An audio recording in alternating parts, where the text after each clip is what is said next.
so if you're ready, 3, 2, 1, go. Hello, we are Team RoboQuick, representing Latvia, and we would like to present our progress so far. Our launch was at 14:09 with the rocket seen in the video. Our CanSat descended with a speed of 7.2 meters per second. The flight time was 153 seconds, including the launch, and the apogee was 971 meters. We could say that it landed close to the launch station because the distance between launch and landing zones was about 281 meters. In the graph on the right, one can see the trajectory of our CanSat in 3D space. The primary mission was identical for all teams, but in order to complete our goal of predicting weather, we also chose to analyze the relative humidity. It would allow us to make simple weather forecasts using scientifically approved SKUT diagrams, which show both air temperature and dew temperature. Now the most basic operations were completed successfully. We managed to measure temperature at different altitudes as well as the pressure. However, there's a certain interesting anomaly that we can observe here in terms of temperature. So we have two sensors there. Well, I say anomaly, but actually we saw all of the teams had this. So it is evident that the temperature actually decreased during the descent. And this could have been due to two distinct reasons. Well, most likely it was due to the wind that cooled the CanSat down as it was falling. But another possible reason could be the radiation inversion, which happens when the temperature of the ground is lower than that of the air. To figure out that reason more precisely, we would probably need to gather data from higher altitudes. Right, and the same applies to our weather forecast idea, though there's another issue present. Our humidity sensors malfunctioned, and we couldn't get any useful data from them. That's why we chose to use publicly available information from xcskies.com and zondehub.org, and take only the humidity readings. That way we could still learn and practice data analysis and calculations, as well as draw our own conclusions from the SKUT diagrams. We got very similar results to professional diagrams, adjusted for the size. Though because of the low altitude, we can't exactly make any precise predictions. For example, we can see that both the temperatures are relatively close, and so since they stabilize, both of the lines might intersect, leading to a formation of clouds, which was indeed observed that day at the time. And additionally, the air pressure was significantly lower, and the low pressure zones are characterized by strong winds and rainfall both, which we also saw that day. Okay. As our secondary mission, we decided to focus more on the effect of the air quality on human health. We gathered data about the air quality and pollen particles in the air. And the reason for this choice is that according to the World Allergy Organization, there has been a big increase in people with pollen allergies in the recent years. In addition to that, there is also an allergic person in our team, and after spending some time with others, there are plenty of allergic people in other teams, further signifying the need for this research. After analyzing the air using the European Air Quality Index, we found out that the particles that are in the air are at moderate levels. We did not find any nitrogen dioxide, which makes the area safe for humans. And when looking at the graph, we can clearly see a huge particle spikes of all three sizes. We can say with great confidence that this anomaly was caused by the rocket, as the spike is observed during the ascent, while the CanSat is still inside the rocket. For our secondary mission, more of a focus was put on pollen. And so during the first presentation, we were asked how we would confirm whether it's pollen or not. And we consulted with the internet resources, but also with our mentors. And we came to a logical conclusion that we could do that by detecting volatile organic compounds, that being the smells. And so that way we could distinguish things like pollen from perhaps dust. And because of this and the data that we've gathered, we believe that due to an increased spike in TVOC and particulate matter concentrations, there is indeed more pollen in the air. Additionally, according to the paper, Volatile Organic Compounds and Risks of Asthma and Allergy, there are multiple studies that show a potential connection between TVOC concentrations and allergies, meaning that either way, the air quality at the launch site was not optimal for allergic people. In the best case scenario, we would have used a CO2 sensor, but unfortunately we couldn't read any data from it during the flight, so we are using our backup system, equivalent CO2 sensor, which uses the correlation between TVOC and CO2 levels. This backup system requires some additional analyzing to distinguish different TVOC sources that could report misleadingly high CO2 levels. High concentrations of CO2 has a great impact on human health. Now a little bit about the outreach. We post photos and videos on Instagram and Facebook, as well as make vlogs on YouTube to motivate other people to participate in this contest in the following years, and share our experience and results.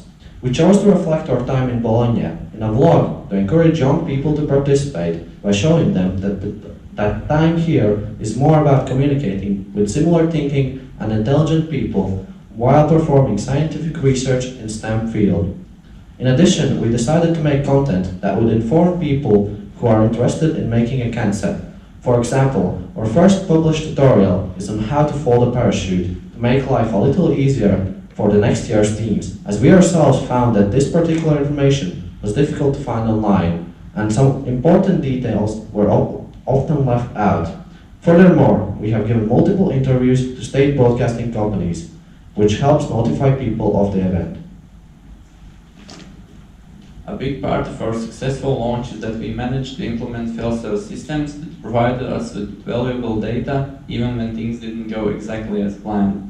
Thus, the importance of planning with redundancy in mind is key to have a successful mission.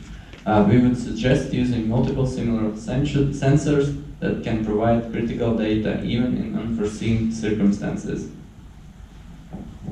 Even though we had some difficulties, we are grateful for this opportunity to challenge ourselves by asking us questions that we had to answer.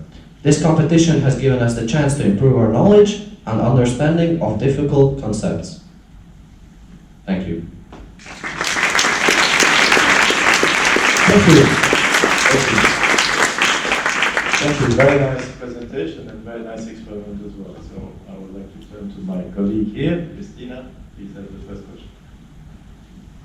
So my first question is on data visualization. I have seen all the plots that you have shown in the presentation today, and I want to know why you have chosen the altitude for the x-axis, and how is that a relevant plot of data?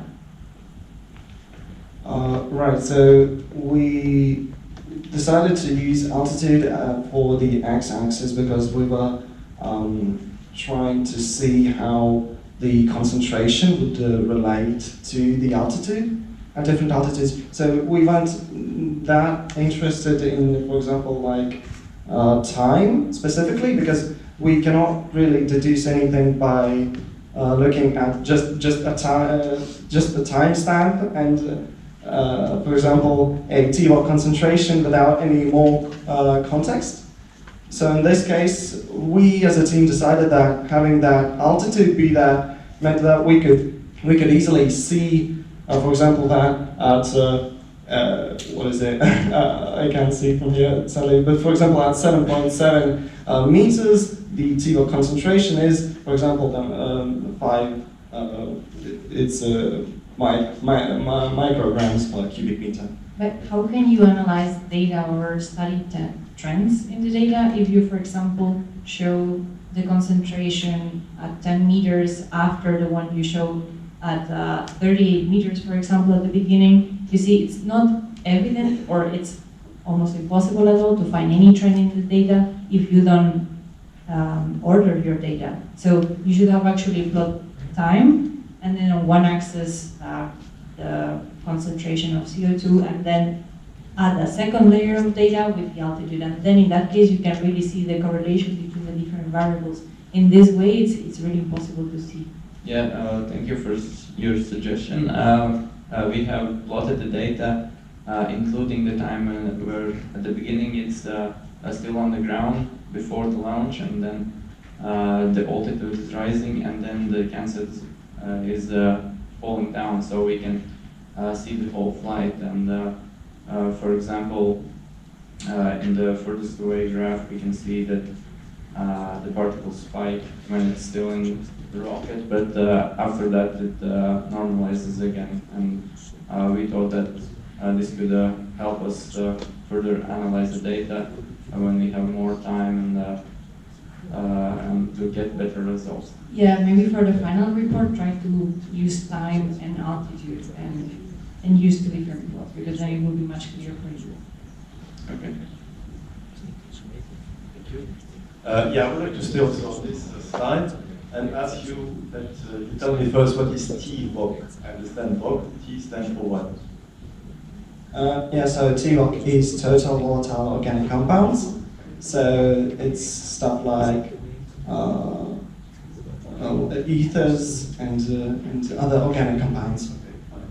And the concentration that you give in the vertical axis on the left gram, you say is what, microgram per cubic meter or milligrams. Okay, milligram per cubic meter. But the other one is ppm. Yeah, that's particulate matter. No, yeah, okay, I agree. Yeah. But on the vertical axis, what is the unit there? ppm stands for what? Parts per million. Parts per million. Parts per million, okay. You have three curves there, the blue, the red, the green, the yellow, and they correspond to PM 1.0, PM 2.5, and PM 10.0. And that's correct. Tell me what it is. What does it mean?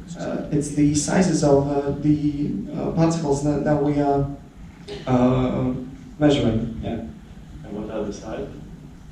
It's in microns, correct? It's so PM, for example, PM1 would measure particulates up to the size of a 1 micron.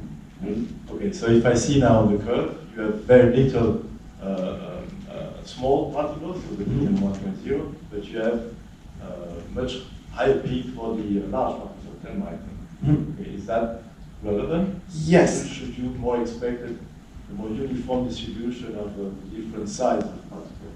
Actually, no. Considering that we are trying to find pollen particles, this is actually what we expected and what we wanted to see, because pollen particles are usually, they range from around 10 microns to 50 microns, so we are actually looking at more of the finer side, around 10 microns. Okay, thank you. Can you go back another slide? Go back one. Okay, yeah, this one, that's fine. If I look at the horizontal axis of the left diagram, so I understand this is altitude. Okay, you had already the comment from Christina about time instead of altitude. But I would like to understand, why is it decreasing, increasing, re-decreasing, re-increasing, and so on? Why you go from 8 point something to 9 point something to 10, and then down to 9 point something again? Well, so in a sense, we do sort of have, we do have time hidden, but we used to display, we chose to display the altitudes to make it easier for us to understand what phase of the flight it is, right? Because it is essentially time there, except we chose to display instead of time the altitude at that time. And that is why it's at the start, it's before the launch, and then afterwards, after the large spike that you can see, that's when the descent starts. Okay, now tell me, why do you have such a high peak at launch? Okay, this I can understand, but is it really so that you would have, how to say, such a high density of large particles in altitude at 600 meters? So would you have really pollen flying up to 600 meters? Yeah, well, at that altitude, it's probably not pollen. So we got a very similar data at the nationals as well. And so what we well, again, we cannot say like 100%, but we believe that it is the dust cloud that we went through from the rocket that the CanSat was launched. Okay, now you go down, you land, and I see that again you have a high concentration of the three kinds of particles, PM 1.0, 2.5, and 10.0 at the landing site, and then nothing after that, and also nothing, or nearly nothing, before the launch. Why don't you have something which is more or less uniform, because you're on the ground? So the larger spike, the second largest spike, is mostly because of the impact. But if we were to actually compare the values, after when it's on the ground, the particulate matter concentration, the amount is still larger than it would be considered to be normal. So we can still deduce that it is the point. It's not uniform. So why is it you have a peak like that at the time of landing? Because it's most likely the impact. It's up. Yes. Yes. I would like to understand better the previous graphics about the temperature. Go back. Okay, this one. Here you use two different systems, two different methods, but explain me why there is this jump of... Why there's such a difference between the two sensors? Two different sensors, the same shape and different results. Why? So the thermoresistor is closer to the main board, the TNZ, and it probably detects mostly the heat that goes out from it, that's emitted. That's why the temperature could be higher than the other sensor that is further away from pretty much the heat generating places. So that's why the temperature difference could be explained. And in the fall, as they're next to the thermoresistor, there's also a hole where air can get in. So that would explain why the temperature, when it drops... 2 degrees and a half, I think, is quite high. Is so much. I mean, it could also be the calibration. Yes. But Now we tried to now- calibrate them to be exactly. But it's problem. I would say that Okay, thank you very much. It was a very interesting experiment. Congratulations. And we wish you very good luck for, well, the rest, if you apply this again. Again, thank you very much.